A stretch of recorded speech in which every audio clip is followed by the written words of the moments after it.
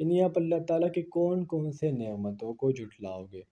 सूरह यासीन को हम कुरान मजीद का दिल कहते हैं और सूरह फातिहा को आधा कुरान कहा जाता है। कुरान मजीद में टोटल नंबर ऑफ पारा 30 है, सूरा 114 है, रुकू 540 है और आयात इसमें 666 है। नंबर 9 इज आई सा blank out.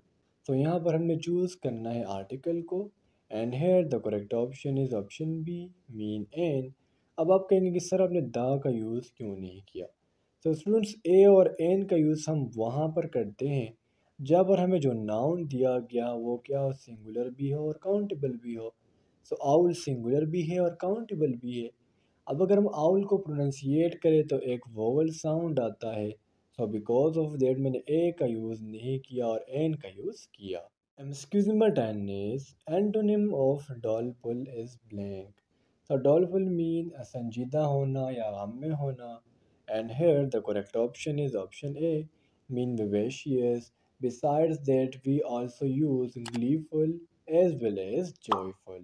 Number 11 is complete the analogy 144 per ratio then 23 then proportional then 169. So students आपने अगर जनरल क्वेश्चंस देखे हो तो 144 यानी ये जो वैल्यू है ना इसके बाद यहाँ पर कोई वैल्यू दी होंगी जिसको हमने यहाँ पर कंसिडर किया कि वो क्या है, वो x है। सो अब हम करेंगे क्या, इस 144 को इस x के साथ मल्टीप्लाई करेंगे और इस 23 को इस 169 के साथ मल्टीप्लाई करेंगे। अगर हम 144 को x के साथ मल्टीप्लाई करें तो सिंपली क्या आएगा, 144x आ जाएगा। और इस प्रोपोर्शन को ख़त्म करने के लिए हम क्या डालेंगे, इज इक्वल टू डालेंगे। और अगर हम 23 को 169 के साथ मल्टीप्लाई करेंगे तो हमारे पास आ जाएगा 3887, यानी एक साइड पर 144x और दूसरी साइड पर क्या आया 3887। तो ये हो जाएगा 144x इज इक्वल टू 3887। सो हमने x की वैल्यू फाइंड करनी है तो दोनों साइड्स को हम क्या करेंगे 144 पे डिवाइड कर देंगे। तो 144 के साथ कैंसिल हो जाएगा और x की वैल्यू हमारे पास आ जाती है 26.99। तो गिवन ऑप्शन में इसका करेक्ट ऑप्शन नहीं है। सो हम क्या कहेंगे, हम कहेंगे ऑप्शन डी यानी none of the above is correct here. Number 12 is 24% of 30। तो मैंने आपको प्रीवियस वीडियो में भी बताया था that the meaning of in mathematics is multiplication and percent की जगह हम करेंगे 1/100 को। तो ये हो जाएगा 24 मल्टीप्लाई बाय 1/100 मल्टीप्लाई बाय 30। और 24 को जब हम 1 के साथ मल्टीप्लाई करेंगे तो क्या आ जाएगा, 24 आ जाएगा divided by 100 and multiply by 30। So if you divide 24 with 100, so the answer is 0.24. If you multiply it with 30, so the correct option is option A, means 0.48. Excuse number 13 is binary value of 200. So simple question की solution की तरफ आते हैं। Binary value का मतलब होता है जो हमें नंबर दिया गया है इसको हमने 2 से डिवाइड करना है। तो अगर हम 200 को 2 से डिवाइड करेंगे तो क्या आएगा, आ जाएगा 100। रिमाइंडर कितना बचा, 0।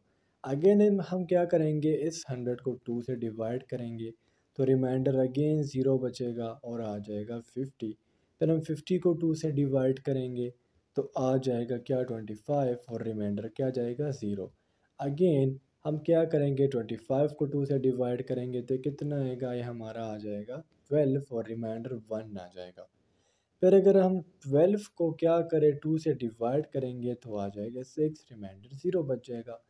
तो अगर आप शुरू से वैल्यूज़ को देखो तो इसमें हमारे पास क्या आ रहा है, लास्ट में क्या आएगा, 3 आएगा, क्योंकि अगर हम 6 को 2 से डिवाइड करेंगे तो आ जाएगा 3, रिमाइंडर 0 बचेगा। फिर हम जब 3 को 2 से डिवाइड करेंगे तो आ जाएगा 1 और रिमाइंडर भी 1 आ जाएगा। तो इसका हमारे पास जो करेक्ट ऑप्शन आएगा वो होगा 11001000। तो सिंपली करना है क्या है, इस 200 को क्या करना है, 2 से डिवाइड करना है, जो रिज़ल्ट आएगा उसको भी 2 से डिवाइड करना है, फिर जो रिज़ल्ट आएगा उसको भी 2 से डिवाइड करना है। नेक्स्ट क्वेश्चन इसी से रिलेटेड है, तो मैं डायरेक्ट आपको आंसर बताऊंगा। MCQ number 14 is a binary number 11000011 has the decimal value equal to. So same like that question number 13 है, and here the correct option is option B, mean 128. Number 15 is three candidates contested an elections and received 1136, 7636 and 11622 votes. What percentage of the total votes did the winning candidate get?